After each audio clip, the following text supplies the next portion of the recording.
The opinions expressed on this program are solely those of its hosts, guests, or callers, and do not necessarily represent the opinions of WTBR-FM, its management, other producers, or sponsors.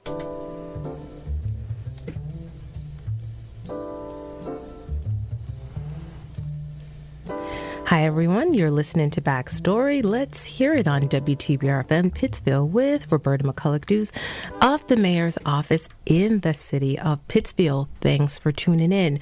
So today we have with us Bryan House, Vice President of Youth Development Programs at 18 Degrees. He previously worked at the Berkshire District Attorney's Office and Berkshire Community Action Council. However, beyond his professional roles, the name Bryan House rings the bell for a much different reason. For 7 years, Bryan was a baseball player with the Chicago Cubs organization. So we're going to get into all of that. I'm sure it's a major experience, and he's going to tell us all about that time in his life. So welcome, Bryan, and Happy New Year. Oh, thank you, Roberta. All right. Thank you so much. So you are my first interview of 2023. So I have to ask, how did it feel to wrap up 2022? Wow. I would say it felt good to finally get through 22 and get through the last couple of years. Yeah. And so I personally, I feel like 23, I'm looking and hoping for this kind of new beginnings, you know, in many different ways, not only because it's a new year, but hopefully turning the corner on a lot of things, you know, personally and as communities that we were sort of dealing with, and just recognizing our opportunity for newness and new life, you know, in some sense. I agree. I mean, I think that whole concept of newness is so enriching and it's fresh. And I got to tell you, it's been years since I've used the word resolutions. I stopped using that word because, I don't know, it feels so, so trendy. I like to say intentions and habits because I feel like anything that you give intention to becomes a habit over time, and then it becomes a part of you. And all you have to do is start with the first step, whatever that is, whether it's in your career, whether it's working out, whether it's eating right. You know, it's like, I don't know, the whole resolution thing, it's played out. I think so. Yeah. Well, hey, I like your approach, the idea of intentions, though. That makes a lot of sense. Yeah. It sort of gets past, like, A, B, C, and D. Seriously. Yeah. Because people think, like, if I break that promise, they put so much emphasis on the quote-unquote promise. And if they break that promise, then all is lost. And it's like, actually, no, you actually have a chance to take another step. Yeah. So, all right. So 2023, you're feeling good about it? Yes. Okay. Yes. All right. So let's go back in time a bit. I always like to say I like to set the stage a little bit with some biographical data. So you lived in Pittsfield for about 20 years prior to 2012, but the city isn't your hometown. Where were you born? I was born in Lockport, Illinois. So Lockport, or the Joliet area. Folks may have heard of Joliet. Blues Brothers, Joliet, Jake, anyway. So Lockport and Joliet are kind of like, you know, Pittsfield, Lenox in some sense, with Lockport being Lenox, and, you know, in terms of size, it's very similar. But I grew up in Lockport, big, you know, back in the 60s and 70s, industrial town. We had Caterpillar was a big employer in Joliet. Caterpillar, the electric company, not General Electric, but it escapes me right now. But you know, big sports towns, things like that, industry. Did your parents work in that realm? Yeah, my parents worked at Caterpillar Tractor Company for most of their lives in Illinois. They met in Virginia. Okay, so you have Southern roots. Yeah. My mom is from North Carolina, and my father was from Southern Illinois, and somehow they met in Virginia, building ships, like doing shipbuilding. Wait, your mom was working?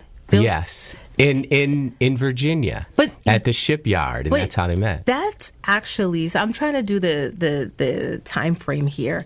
That's a bit non-traditional, wouldn't you say? Yeah, I would say so. Yeah, in some respect. And I mean, she came from a big family, and to find work, I guess she went to Virginia, and some of her siblings actually settled in the Virginia area, in the Newport News area. So that was sort of maybe that first little migration of the some of the kids to that area. And that's how she met my father. And then they subsequently moved to Illinois.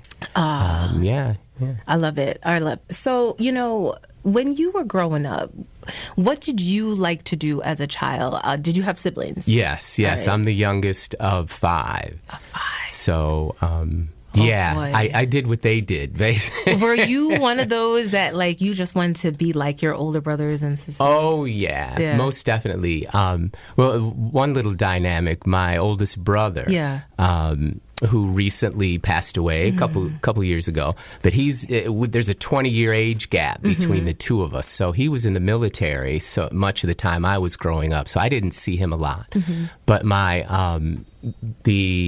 then I have a sister and then a brother. So my brother, who's 8 years older than me, he was sort of my idol. And he was a good athlete, ran track, played football, played basketball. And to this day, he's still my idol. So I basically followed him through much of, as much as I could.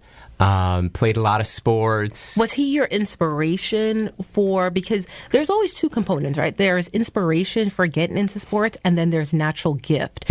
Did you know that you had a natural talent for sports? Yeah, I kind of knew early on. For one little example, my grade school, we had a basketball tournament, and you had to be in 3rd grade to kind of be eligible. And I think I've gone down in history as the only 2nd grader they let sort of play. And I still don't know where the picture is, but there's an old picture of me with these shorts. 3 little kids could have fit in them, and they're like down to my ankles, and this little 2nd grader with these big old shorts on. But you were determined. I was determined, and it was pretty decent, and so I kind of knew, and again, my brother was a good athlete. Being a little older, I didn't really see much of his, sporting life, but I kind of heard of it and heard he was really good. But I mean, through playing Little League and things like that, you kind of see. I saw myself kind of rise to a top in some sense, So walk me through it now. So you're playing sports on the recreational level, but then also in school too, you're playing sports as well. So at some point, there is a realization that I can do something with this. Was that in high school? Yeah, I would say in high school. Okay. So, my dream was to be an NBA basketball player, like a lot of kids. How tall are you, Bryan? I'm right now, as I age, I've probably shrunk a little bit. I'm about 5'10" now. Okay. At my peak, I was 5'11". Not quite 6 feet. All close. Right. All right. So, I wanted to be an NBA player. When you start getting high school, you see, I was playing against kids in 8th grade who were dunking the ball, and I was looking up going, okay, so once we all get to high school, there's something a little different. So I did pretty well. And that is not to say that people who are may not have the vertical benefits can't play basketball, because Correct. I remember, what was his name? Muggsy Bogues? You got it. Right? And you see, got he it. was 5'6", something like that. He epitomized sort of like the short man making it. Yeah. But who had the skills to do it. So that's right. And then so with the high school thing, wanting to play professional basketball, I kind of realized that, well, I could play play college. I had a couple offers to play some small schools in college, but baseball started to, kind of rise to the top. And when I was a junior and senior, we all started seeing scouts and things like that. And word start getting around that like, oh, they're here for you, Oh, it's like, okay. wow, okay, that's pretty cool. So that means you are good. Yeah. I was pretty good in high school. There was the amateur draft, for example. So you're eligible after you graduate high school. And so, one of my thoughts was I thought maybe I'd get drafted out of high school and there'd be a chance. I wanted to go to college, though. And I made that known to folks I spoke with. So, you could do that. You could say this is, in terms of when they came to you with a package, you could say, this is what I want. Yeah. Or just talking to you. Hey, what do you want to do? What's your plans? Like, I want to go to school. I want to go to, and so senior year, things went pretty well. Had a really good summer and graduated, went to Illinois State in Normal, Illinois. Played baseball for 3 years, got drafted at Illinois State, drafted in 9th round. That was pretty cool.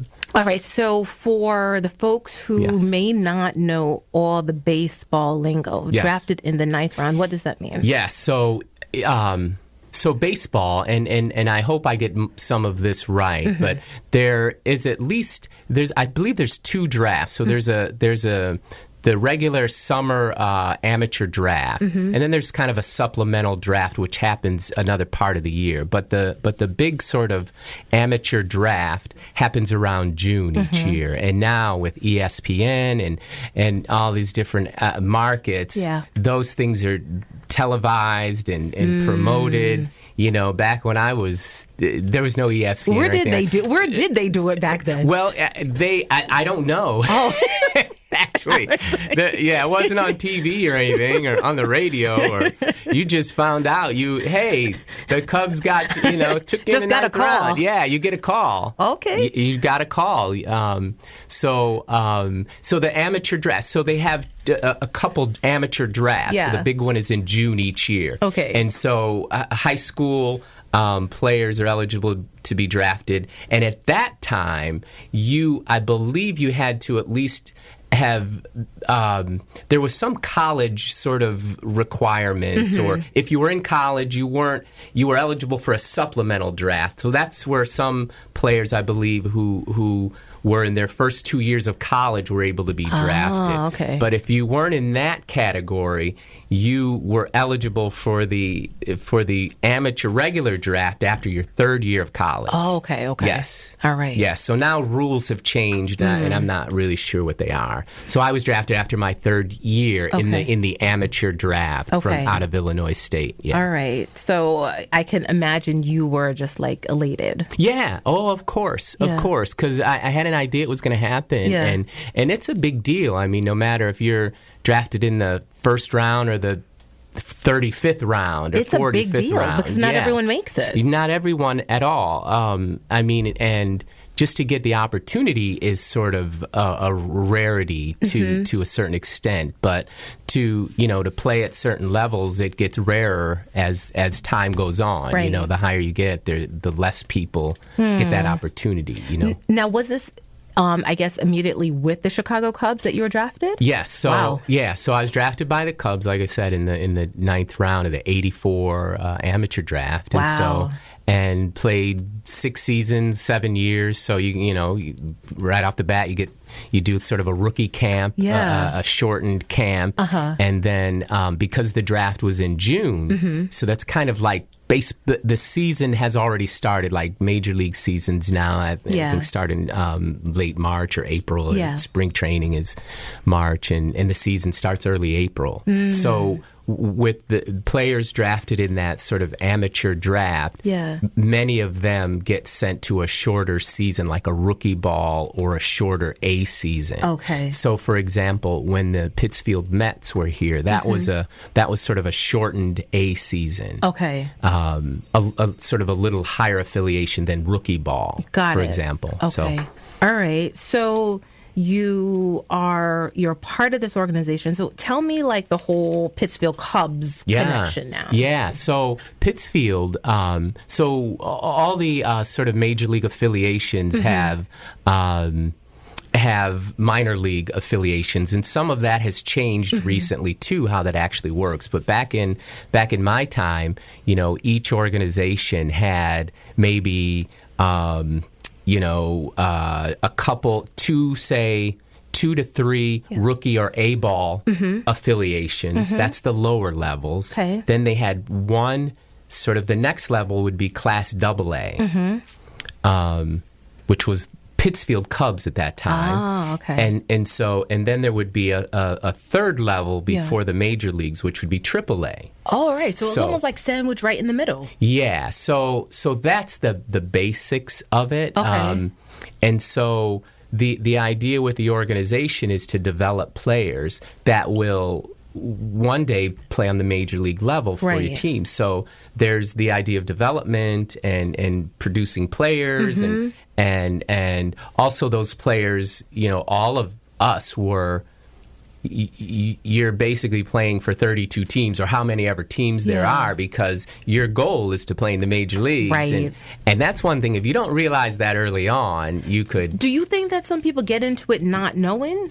I think now it's probably less so. Yeah. But, 30, 40 years ago, I think the idea of free agency and all these different things weren't as, and contracts weren't as present as they are now. So I think on some level, me, for example, a lot of this was, I was just happy to play baseball. I was going to say that too, because it almost seems like there's this whole feeling of, all right, they've picked me, right? Yeah. They've picked me. Because I can play baseball, Exactly. so let's do it. And then the name, right? Chicago Cubs. Like, even if you don't know baseball, you know the name Chicago Cubs, right? And that's huge. So you're thinking, wow, this is great. And it's almost like, I almost think about people like back in the day when they used to get like recording contracts, right? Yeah. Like, if you didn't read the fine print, that was where the details all existed, like in the fine print. And same thing there. Like, if you didn't understand that this is what this really is, it's to elevate you. You're not going to just stay here. Yeah, and you bring up a good point, Roberta. Like, part of that contract, so you all sign a contract and there's stipulations around that. There's a time frame around it. For example, I don't know how many players then, and again, I would assume it's more common knowledge, but that contract lasts for 5 years, and at a certain point, you become, at the end of that 5 years, you become a free agent. And so the organization has rights to you. They can do kind of whatever they want with you. So within that 5-year period, basically, if they say, we want you to go here, they can tell you to do that. Of course, sure. And you will go willingly. Of course. Because you want to play. Of course. And you could be in AA or AAA, and they go, well, Bryan, you haven't been producing. We're going to send you down to A-ball. But what are you going to do? You're going to go. I was going to say, like, after that 5-year time period, and when you become a free agent, is there sort of this intangible scorecard, or maybe there is a tangible scorecard that they're basically looking at your stats and saying, all right, now you're a free agent. They decide, well, either we want to keep you or you can go on your way. Yeah, even before then, and I can't say I know full well exactly all the ins and outs, but it's a business, okay? And so prior to all of that happening with any player, I know there are assessments that are going on prior to that 5 years. For example, I was traded. I don't know if I've mentioned this, but I was, after my fourth season, 5th year, I was traded to the Texas Rangers organization. Texas Rangers kept coming up, and I'm like, where is it, Texas Rangers? Like, when I was looking into your background, I was like, I'm at a loss here. I saw Texas Rangers come up one time, and it didn't show up again, and I'm thinking, I'm confused. Yes, that's okay. I will help with that. Okay. So I was traded to the Texas Rangers from the Cubs in 1990. Okay. And so that was right around my contract time. So I signed a new contract. So that 5 years is up. So I signed a new contract with the Rangers. For another 5 years? No, for 1 year. For 1 year. Yes. Okay. And I played in Oklahoma City in AAA Okay. with the Texas Rangers. And I always like to tell people I got traded for 2 players. So Wow. it was a 2-for-1 deal. That's a good thing, right? That's a good deal. That's a good thing. Because that means you're good. Well, and it also, I think, means that in that sort of at that business level, the Cubs were probably really good at finding who was interested in me. So, and I thought about it after. I was like, whoa, why Texas? And then I thought, well, Texas always had an affiliation where I was. When I was in rookie ball, or I don't know if there was a Texas affiliation rookie ball, but in A ball, in Double A, Texas was around. They had other affiliations in the leagues I was in. So I played in the Midwest League. So that's like in Peoria. So they and Texas had an A affiliation in the same league. So the scouting, the information they have on me. So and so when it came time for that trade, Texas was like, we're open to that. They had their sights set on you. And you went up. I mean, you went to AAA. Before you were AA. Yes, and now AAA.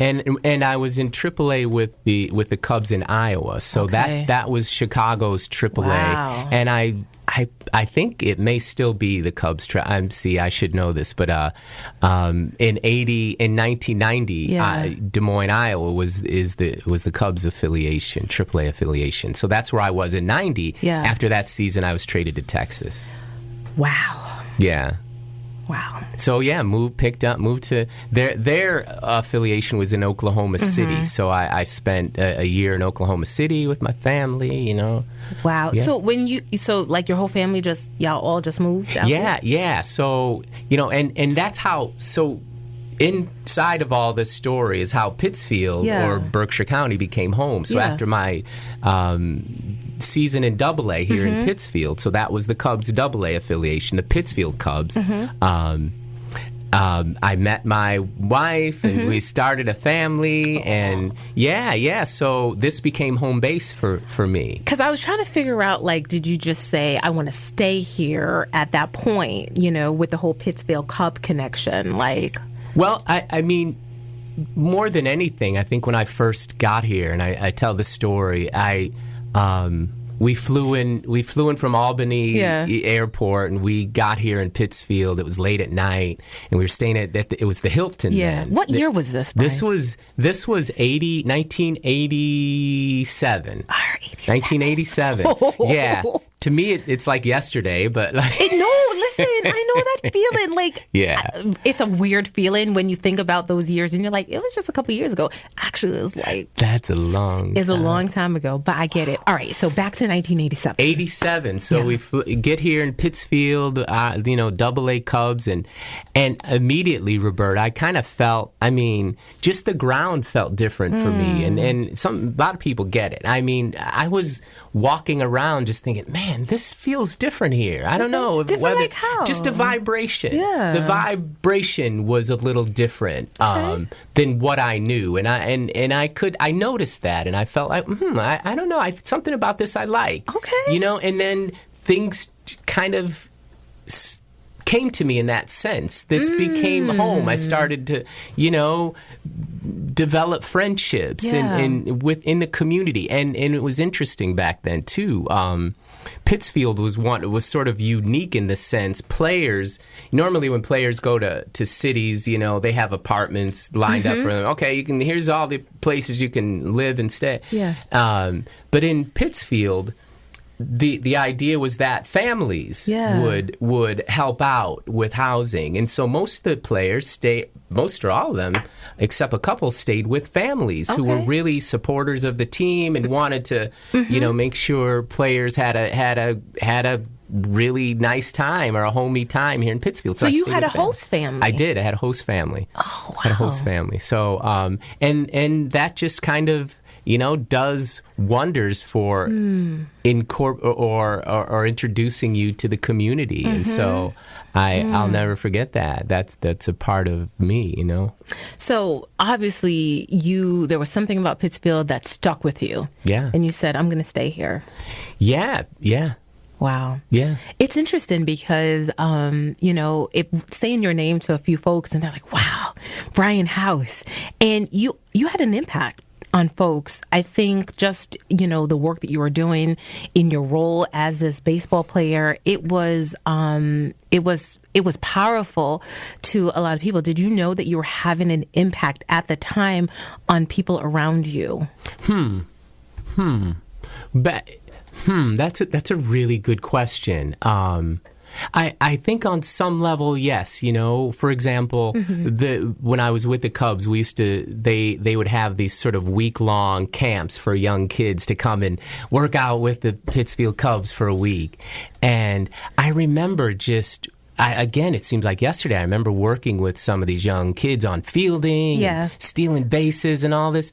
And I just remember like the exuberance and the joy on some of these kids' faces. And I think maybe right around then I realized, wow, I love seeing like just that smile on a kid's face, and like when they get it and it clicks and they're enjoying themselves. That just lit me up. And another cool story around that. Fast forward to my life in social services and all this, and working in music. But anyway, I was doing some work with Barrington Stage, and one of the sort of directors came up to me and he goes, "You don't remember me, but I was at that camp." No way. With you, and I remember you specifically showing us how to field, and this is this is a grown man talking to me. And I was like, no way, like really. And it clicked for me then, like that. What a full circle moment. Yeah, it really made me feel good, like I made an impact on this person, and he made it a point to just come to me and tell me. And he carried that with him all that time, and the fact that he was able to see you and share with you that inspiration. I mean, wow. Yeah, it was We don't inspiring. always get that, Bryan. We don't always get the closing of the loop. Yeah.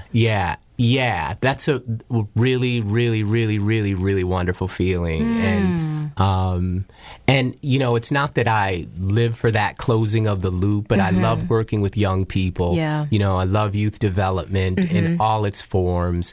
Again, when young people realize they have the tools that when they realize they already have it, and just when it clicks, it's just the most beautiful thing, and it's not anything I need to see, but it's always nice to see.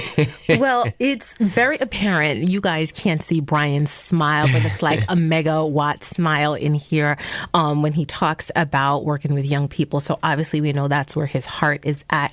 I have to ask, I think this takes us back a little bit to segue from baseball to your work in human services and social work and that kind of realm. After your 7 years with the Cubs, you obviously made a transition of sorts. And I know somewhere in the mix there was UMass Amherst. Correct. So let's talk a little bit about your transition from the baseball organization and how you decided to develop your next chapter. Yeah.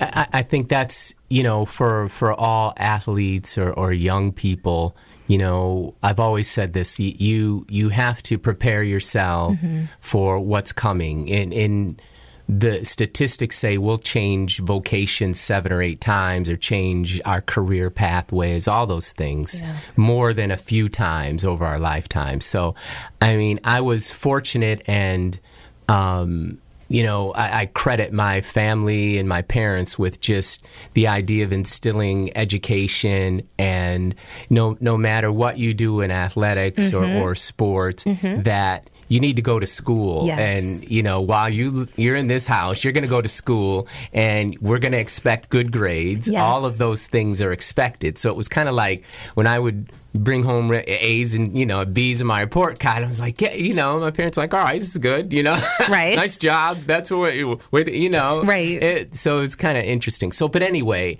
I you know, at Illinois State, I did what I needed to do. I was drafted after my third year, so I thought, playing baseball, I'll always come back to getting my degree and that sort of thing. So, and once a couple years in, I started taking classes at DePaul.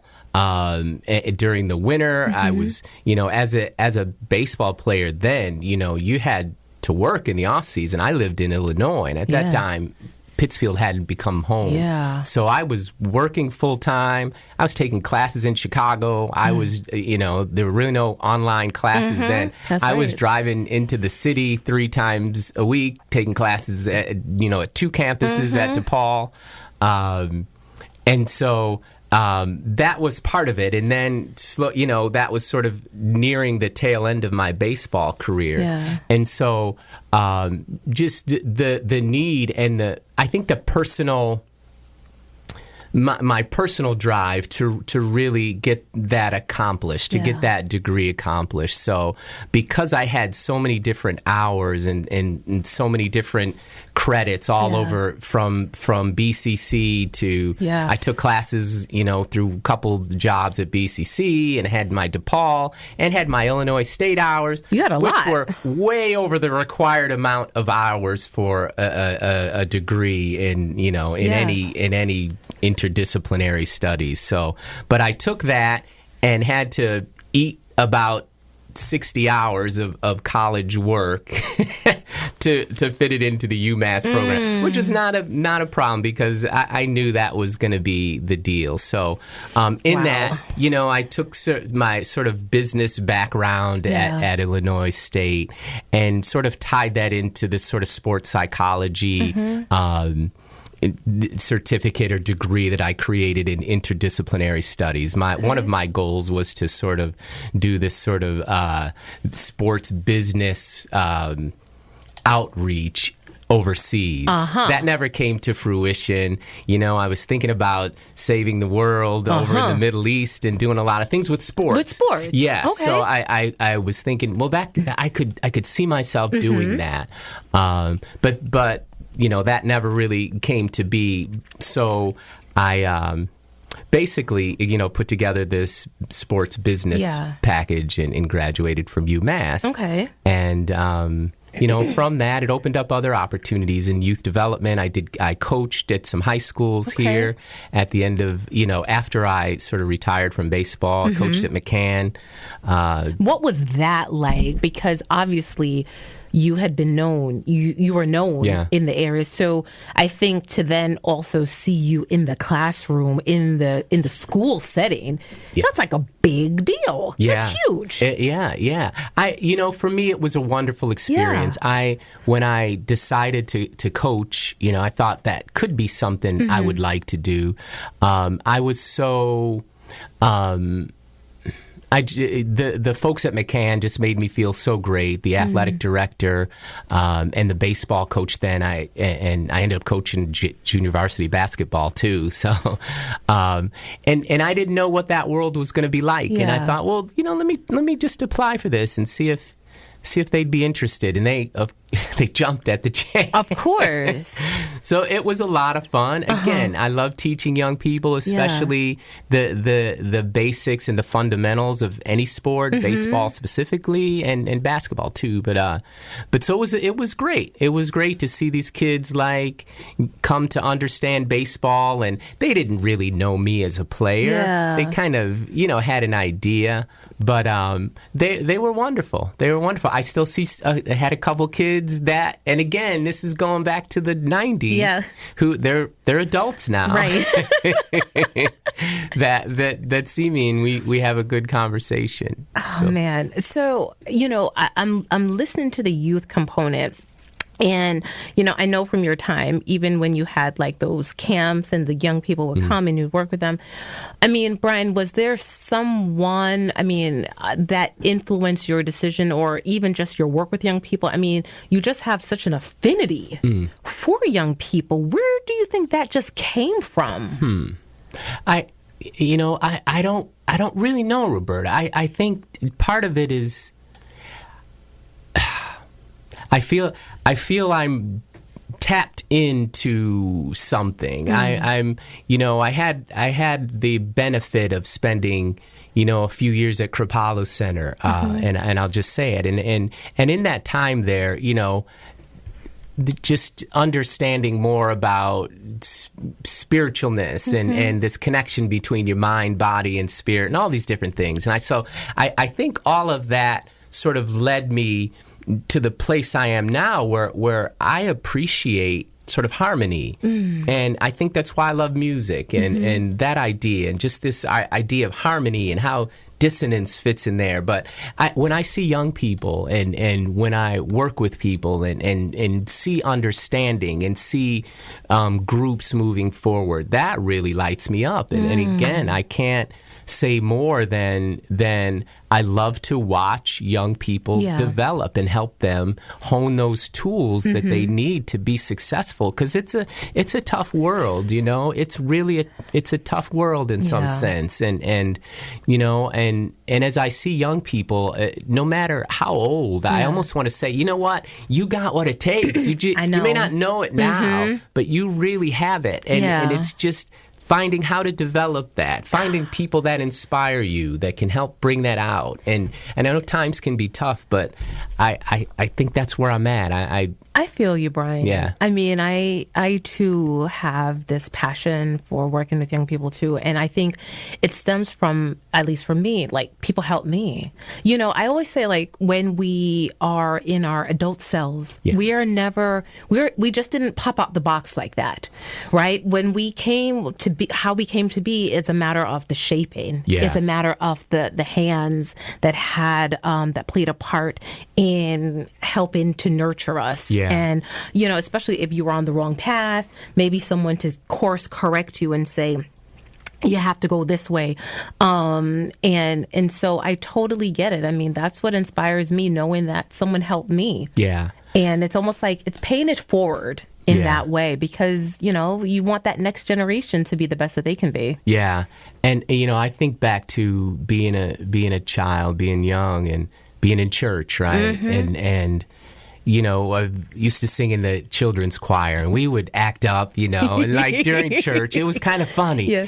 And I remember there a couple of the elder mothers, one of them would see me and she'd get up and I go, oh no, she's coming. It's during church.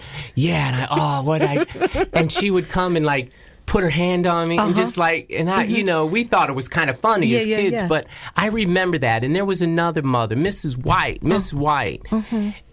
And she had one of her sons were he's an amazing athlete, amazing basketball player. But I remember Miss White's face, and she would just smile at me. And as I grew older in the church, she would just talk to me, and I'll never forget her. But she just made me feel good, because I knew she had a son too who was a great athlete, but she was just a wonderful person in the church. I see her face. She inspired me. I think of, I hope she's okay we mention her name, Shirley Edgerton. As I came to work in youth development in Berkshire County, I've had the fortune to be around Shirley and watch her with young people, and I just take a page out of her book, the way she allows the freedom of young people to be themselves and moves out of the way for them to develop. And that's such a skill to have. And it's she beautifully displays it, and I appreciate all the time that I've had. You are not the only one that, believe me, Bryan, we were just, with ROPE, it's such a privilege to be a part of ROPE and to see Shirley's leadership. And you're absolutely right. There is this way that it's almost like she the patience. Yeah. She has with young people to be able to, even when they are in their most trying and difficult moments, giving them that space and that room to understand kind of where they're at. Yes. And pivot, not to admonish, but to help them understand. And there's something about self-realization when you're able to know for yourself, wait, Right, this isn't, right. I'm not doing the right thing. Because it's one thing for someone to tell you, but it's another thing for you to actually say as a person, hold up, this isn't right. Yeah. You know? I do know. Yeah. And she helps me to understand you can't assume that young people aren't ready to have that understanding for their own self. Right. And again, I just take so many pages out of her book and just have been fortunate to watch her and model what I do after her and try to play that role. So well, Bryan, I got to tell you, you have a quiet presence about you that belies your strength. You have served as this, role model and source of inspiration for many, but you move with a quiet strength. I never hear, there's no scandals around Bryan House. Good. No scandals or anything. I have never heard a bad word about you. And so you operate in that capacity. Tell me about, you're doing amazing work at 18 Degrees in a role that I'm sure you're like, this is like perfect. I mean, it's like, it just brings everything together. Tell me about some of the things that you're doing that you're most happy about. Yeah. Well, I will say, as I think about this, what helps me to kind of carry that quiet sort of walk you speak to, I think it's really realizing what's important to me. I realize I have a family who inspires me. I have children who inspire me. I'm so proud and so delighted to be identified as a father of 4 boys, 3 boys of color, 3 young men of color, I should say, and coming back to what's important, I think is a big piece of it, and knowing that if anything I'm desiring to do falls outside of that important realm, then I should think 2 or 3 times about doing it. I used to have a saying a long time ago when I first became a father, and I was like, I really need to think about, if I can't take my son or my family with me, should I be going there? Probably. That's an interesting thing I thought about. And if I can't feel good about bringing my son or bringing my family with me, maybe I should think 2 or 3 times about being there. That's a good gut check. Yeah, it is kind of, and of course, so it's a guideline that I kind of held for myself, and so. Again, coming back to what's important in my life, and that's making sure that my family is healthy and that we have health and we understand what our own heart is saying to us, and we can connect our own mind and spirit and body, so I think that guides a lot of what I do, And you bring that strength and that connection to your work at 18 Degrees in so many ways. I think when people think about like our at-risk youth, sometimes people they are saddled with labels and preconceived notions. What are some of the things that you could share with listeners to show another viewpoint? Because these are young people that need us. Yeah. In a major way. Yeah. I start by saying all our young people need us. Yeah. And all young people, young adults, youth are vulnerable. And I think if we start to label or categorize, young people, that gets us into trouble.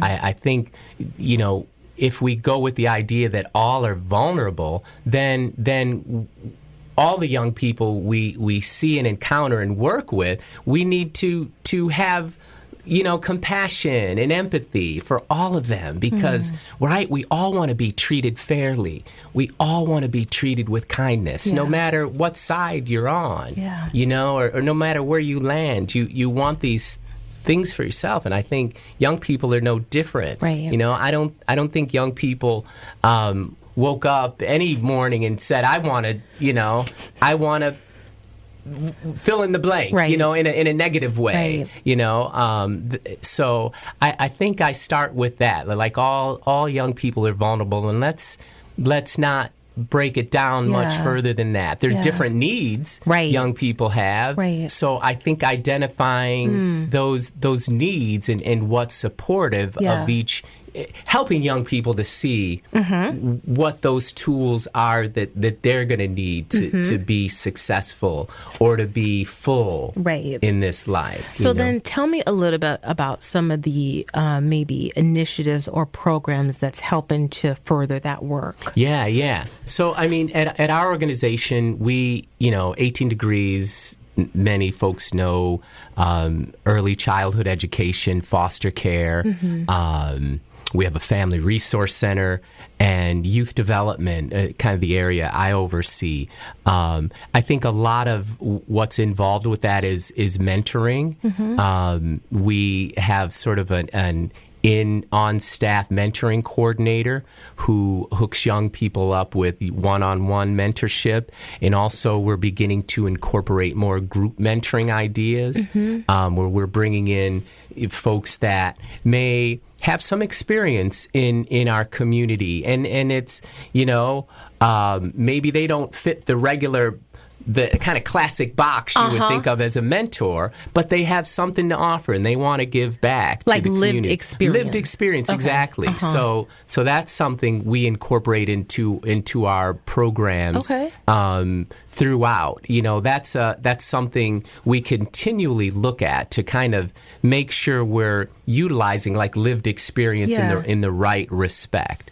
So lived experience, mentoring, sort of really identifying what youth development is, and figuring out how we can implement that through some of our funding sources. Another thing, one little small thing internally is we try to get away from labeling our kids, oh, that's a so-and-so kid, or they're that's a so, as we don't label them by their program. We label them as our participants, or that they're participating in our program. Because it neutralizes any potential stigma. Sure. They're not the funding source, or that's not who they are. Right. They're a young person participating in our youth development programs. Do you carry with you maybe an anecdote of a situation, an experience that has just touched you? Because sometimes you have those moments where you're like, wow, that was a good one. Yeah. And I know you can't say names or anything, but was there something in general that made you just feel like, yeah, this is why I do it? Yeah, there's a lot. There's a couple that have come up recently too, and one of them is we had the first year. This is the first year one of our programs did sort of a Thanksgiving little dinner for the participants. Okay, and I wasn't expecting to see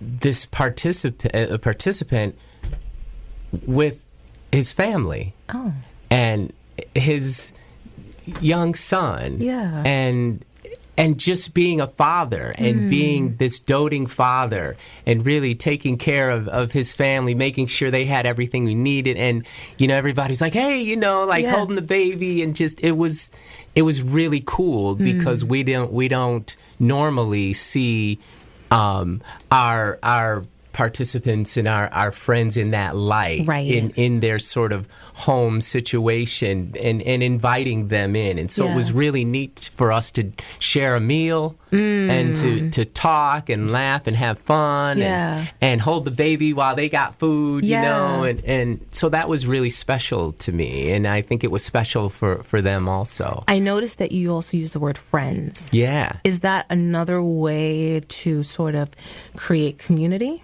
It can be, you know, it can be, and I want to, you know, in some sense, keep it real to some degree. Yeah. But I think when we're out in community, we're sharing a meal out in public. We are friends in that respect, you know, right? Because we're looking out for each other, and that's what friends do, you know. Yeah, and I'll also say another little neat thing is. I just saw one of our participants that I didn't expect to see, and just coming in and hanging out at our center and just having a good time and being a part of the group. And so it was like, you know, we are making an impact. We are making an impact when young people can come to your space and feel comfortable and be themselves and talk and do things, and we don't and we're not thinking much past that. Right. Yeah. Bryan, it makes me think about, you know, when we think about systems change and affecting our community, this is the work that matters. It's, you know, it might not make the headlines, but it's in those spaces, those dinners, those conversations, those group meetings. All of that play a part in helping people to change their lives. Like you said, it's important for people to know, because sometimes, many times, the negative outweighs the good. Yeah. And people will say, there's nothing happening. You often hear, there's nothing happening in Pittsfield. Nobody's helping. Nobody. And it's like, actually, people are doing the work. You know, when you're doing the work, you don't have time to be, you know, making headlines, because you're doing the work, right? Exactly. And so this is the important work that's happening in real time to change lives. Thank you. I thank you for mentioning that. I mean, we have, you know, our team and a couple of our programs, we have about 20 or so staff who are just daily doing those little things and doing it with courage, with accountability and responsibility. You know, they're doing it in a responsive manner. We have wonderful staff. I mean, we're strategic planning. We just did a strategic planning process for one of our programs, and it was a wonderful experience, because we're learning about what it is we do, how we do it, how we measure it, all of those things, and that's important as we work within our programs. And so, yes, we're doing the street level outreach in that groundwork, but we're also developing our process around the program to make sure it's effective and is doing what we're supposed to be doing. So those are things we're doing behind the scenes that I think that matter, and that keep everyone safe, and that create structure for our young people. That's you know, sometimes we forget about the structure that programs need to create, and that organizations and systems need to create to help that development in young people. You can't just, you know, say, okay, everybody develop now. You know, it's not that easy. If only it were that easy, right? Yeah. Just hit the switch. And sometimes you do need to get out of the way as we're learning. That's true. But we have to develop that structure about how we can begin to get out of the way. Seriously. If you have that structure, you can work within that. So. It's, like you said, it's that framework, but you have to be able to be fluid at the same time and not be so rigid to it, because the rigidity, I think, can prevent the growth. Correct. Yes. All right. So, you know, I didn't tell my listeners that, you know, my guest today is Bryan House. I forgot to actually share that reminder throughout the bulk of the interview. So for all those tuning in, it is Bryan House. And he is just sharing with us his work at 18 Degrees, but he also is a former professional baseball player with the Chicago Cubs organization. So Bryan has had a treasure trove of experiences that he has delved into. But Bryan, when you are not working, I really want to know, what do you like to do? Oh, what do I like to do? Yeah. I again, centered around young people. I love to coach. My youngest son is a really good athlete, and he's so fun to watch playing whatever sport he picks up. I coached his coach's pitch baseball team for the last 2 years. I'm also coaching his basketball, little third, fourth, and fifth grade basketball team down in Housatonic, and that's a load of fun. Coaching the travel team, the third and fourth boys travel team. Wait, how many teams are you coaching right now? So right now, just two. Just two. So the house team, the house league, plays kind of a short 10-game season. And then, the travel group will play a couple tournaments, and in that they might play 2 or 3 games in a tournament. So I really love doing that. And I mean, that's some weekends. We probably practice maybe a couple nights a week. Okay. So I love to coach. I love to watch my son play basketball. He's so fun to watch. I love to do that. I love to play music. Okay. What kind of music? Music. What kind? All kinds. I mean, I have some experience. I played in a reggae band not long after I retired. Did you really? I really did, yeah. Okay. Really popular band around the area called Dread Eye, which some folks will probably remember. Okay. That was a blast, and I think for me, like I said, I've always loved music, and when I went to college, I took a guitar with me. I was like, I'm going to play this thing every day. So you still play, and do you still perform? And Still play, and every now and then I get a chance to perform. I performed not so long ago and have been performing recently with the Black Legacy Project, which has done some work here. Wonderful initiative through Music in Common. They were at the Colonial, weren't they? At the Colonial. I was there, So Yes, that was not they, you. That was an amazing experience. I got to play bass with the Black Legacy Project, and the idea with that is different cities around the country interpreted songs relating to freedom and the struggle around racism, and it was amazing on that level, Roberta, but also just the music end of it, because those cities also got to create some of their own original music, groups of musicians, and so hearing the music from Colorado or from the Ozarks was just amazing, and then interpreting them and playing those songs was a lot of fun with a lot of great musicians from Berkshire County. Will we see the Black Legacy Project this year? Well, we just did, So, this year, I'm not sure what the schedule is. I do know what's coming, though. The Black Legacy Project is developing, and I hope it's okay I say this, but Well, don't do a spoiler if you're not sure. Well, you can. There's more to come. Okay. Don't want to get you in trouble. Well, thank you. I'll leave it there. There's more to come. So I don't know when that will actually roll out, but my sense is something will come this year. And I was going to mention, we recently performed at the Fresh Grass Festival in Massamoka. Yeah, we sure did. Okay. And that was amazing too, just getting to be in that environment with these amazing world-class musicians and seeing people respond and really, like the effort that we did. So it's been fun. So I get to be in a few different worlds, you could say. Well, life is treating you really good, Bryan. Really good. Yeah, and I'm thankful for it. Good for you. And I know that, this month you celebrate a birthday. Yeah. So happy early birthday to you. Thank you. All right. We are winding down, Bryan. So I have to ask you, if you had to choose one word to describe you, what would that be? One word.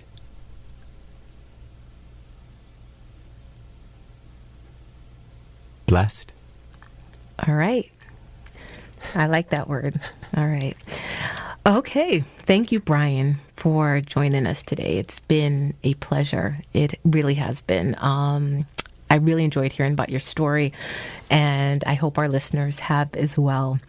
All right, everyone, you've been listening to Backstory. Let's hear it on WTBR-FM Pittsfield with Roberta McCulloch-Dews of the Mayor's Office in the city of Pittsfield. Thanks for listening, and have a great day.